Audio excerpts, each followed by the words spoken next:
Hello students, I'm sure you might have understood the poem Deeds of Kindness. Even you might have understood the central idea, the main idea, or you can say the theme of the poem. Or we can also say you might have understood the message which the poet wants to convey. You must have got that message. Okay? What was the message? The message is that it wants to tell us about the importance of small or little deeds of kindness. Secondly, he wants to tell us that we should not look down upon little things. Nothing in this world is so small that it loses its importance. Even we should always keep in mind that little drops of water make up the ocean, or we can say tiny grains of sand make up the vast desert. So little deeds of kindness make this world a better place to live in.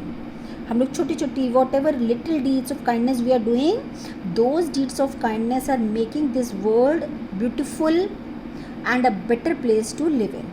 Now class, you might have noticed, as you can see the stanza, first stanza, here you might have noticed I have written A, B, C, B, something like that. Why I have written this?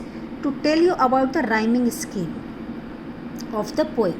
So what is the rhyming scheme? When you were young, you were in class 1 or 2, you might have done same sounding words.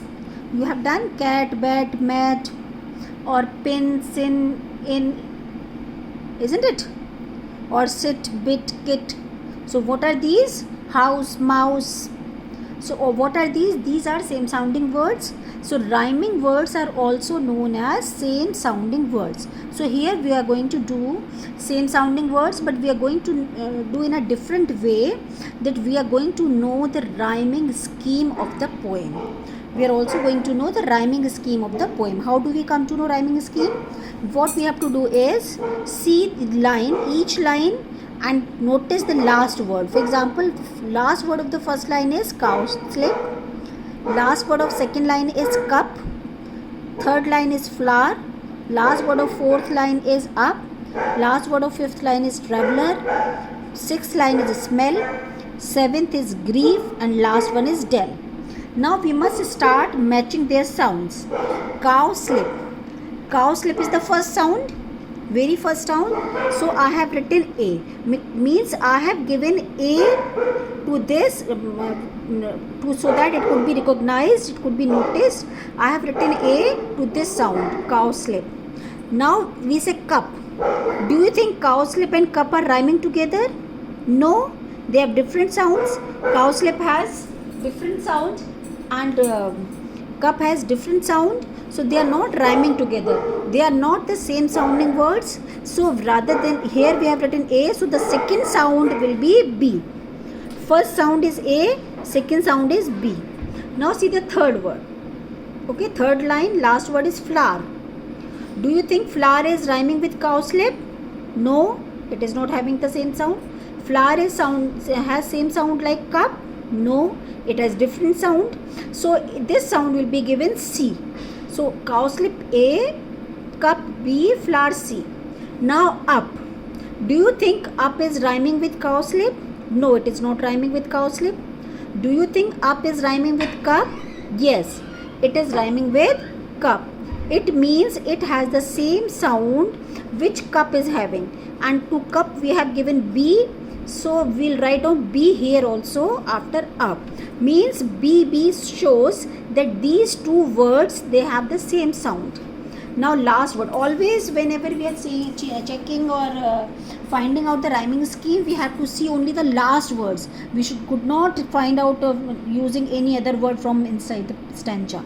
Only the last words. Then we have traveler. Do you think traveler is matching with cowslip? No. Traveler is matching with cup? No. Traveler is matching with flower? No. Traveler is matching with up? No. It means traveler is another new sound. First new sound was cowslip, so I have given A. Second new sound was cup, so I have given B. Third new sound is flower, so I have given C. Fourth sound was matching with B, so I have written B. Now traveler is a new sound, so after C we are writing D. Now smell. Again, smell is not matching with any of the sounds, so it will be E, because it is a new sound.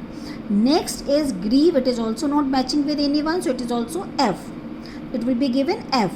Now we have del. So now we can see del is rhyming with smell, and to smell we have given E. So we'll write down E. So if someone asks what is the rhyming scheme of the poem, you will say A B C B D E F E. How would you write it down? We'll write down it like this: A B C B D E F E. So this is the rhyming scheme. This is the rhyming scheme of the poem. So I hope you might have understood the rhyming scheme. Now I try to find out the rhyming scheme of the second stanza also, like that. Likewise third and fourth also, and do the same. I'll give you one more homework from course book regarding rhyming scheme. Have a nice day.